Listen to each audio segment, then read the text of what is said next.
Assalamualaikum warahmatullahi wabarakatuh. Kali ini kita akan membahas teknologi yang digunakan pada mesin tiket kereta api komuter lain. Seperti yang kita ketahui, komuter lain adalah salah satu mode transportasi yang banyak digemari. Alasannya karena mode transportasi ini termasuk transportasi yang murah dan juga cepat. Terdapat dua teknologi yang saat ini digunakan pada mesin tiket komuter lain. Teknologi apa saja kita akan bahas di video ini.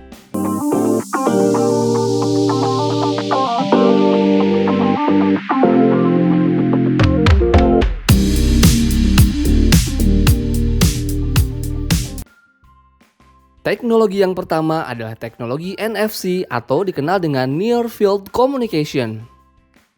PT Kereta Api Indonesia Komuter Line mengeluarkan kartu multi-trip. Kartu ini digunakan ketika penumpang akan melakukan perjalanan menggunakan kereta komuter lain. Kartu multi-trip ini bisa didapatkan di stasiun keberangkatan. Biasanya dibeli dengan nilai saldo tertentu. Kartu multi-trip bisa diisi saldo di stasiun keberangkatan di loket-loket yang sudah disediakan. Dan saldo akan secara otomatis terpotong sesuai dengan jarak yang ditempuh oleh penumpang komuter lain. Dan tarif yang ditentukan tergolong cukup murah. Penumpang juga bisa mengecek berapa sisa saldo yang tersimpan di dalam kartu multi-trip ini dengan men-tap pada alat yang sudah disediakan di setiap stasiun. Kartu multi-trip di-tap pada mesin yang sudah disediakan untuk bisa masuk ke dalam stasiun.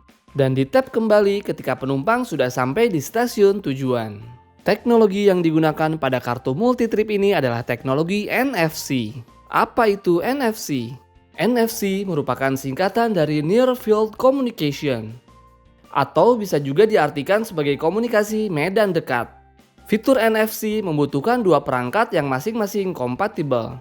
Ada dua jenis perangkat yang kompatibel dengan NFC, yakni perangkat pasif dan perangkat aktif.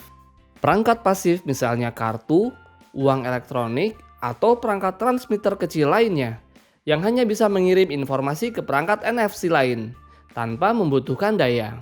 Salah satu contohnya yaitu kartu multi-trip ini. Sementara perangkat NFC aktif bisa mengirim maupun menerima data. Contoh paling umum adalah smartphone yang telah dilengkapi dengan fitur NFC. Ada juga pembaca kartu yang tersedia di transportasi umum atau mesin pembayaran digital. NFC sedikit mirip dengan Bluetooth atau Wi-Fi yang bertumpu pada gelombang radio untuk mengirimkan informasi. Pada NFC, teknologi yang digunakan adalah Radio Frequency Identification atau RFID. Teknologi yang menggunakan induksi elektromagnetik untuk mengirimkan informasi. Terdapat beberapa keunggulan yang dimiliki NFC dibanding dengan Bluetooth. Salah satunya ada di sisi konsumsi daya. NFC mengkonsumsi lebih sedikit daya dibandingkan dengan Bluetooth. Meski dari segi kecepatan Bluetooth masih lebih cepat.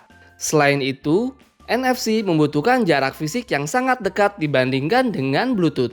Jarak tidak boleh lebih dari 10 cm untuk menghubungkan dua perangkat NFC. Sedangkan Bluetooth bisa menjangkau 10 meter.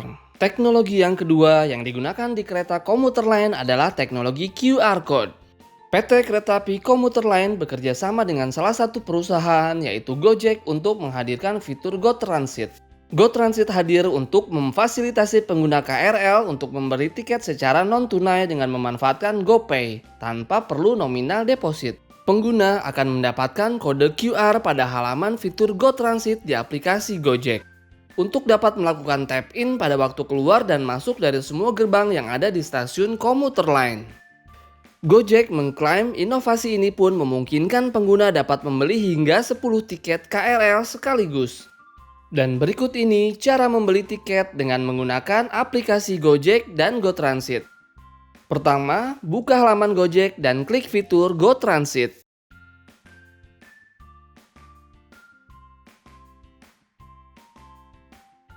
Lalu klik beli tiket di banner. Selanjutnya, pilih stasiun awal dan juga pilih stasiun tujuan. Selanjutnya, pilih tiket KRL dan lakukan pembayaran menggunakan GoPay. Tarif yang diberlakukan dari stasiun Depok ke stasiun Tebet hanya Rp3.000 saja. Dan step selanjutnya, pengguna akan mendapatkan kode QR untuk di-tap keluar atau masuk di gate stasiun. Dan berikut ini QR Code untuk di-tap di pintu masuk stasiun. Proses tap-in-nya berbeda dengan kartu multi-trip. Untuk QR code ditempelkan di sisi bagian bawah, dan scanner di mesin akan membaca QR code pada handphone. Proses tap dan pembacaan QR code-nya cukup cepat dan tidak membutuhkan waktu yang lama. Dan QR code pada handphone sekarang sudah berubah. QR code ini digunakan ketika nanti kita akan keluar di stasiun berikutnya.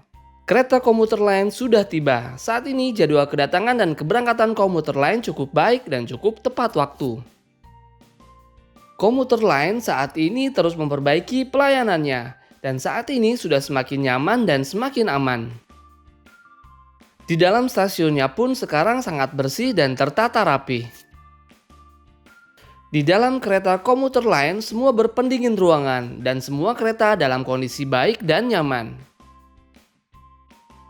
Kereta komuter lain ini juga dirasa cukup cepat karena bebas hambatan seperti macet dan hambatan lainnya.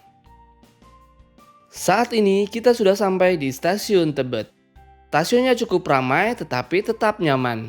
Dan saat ini kita akan menuju ke pintu keluar.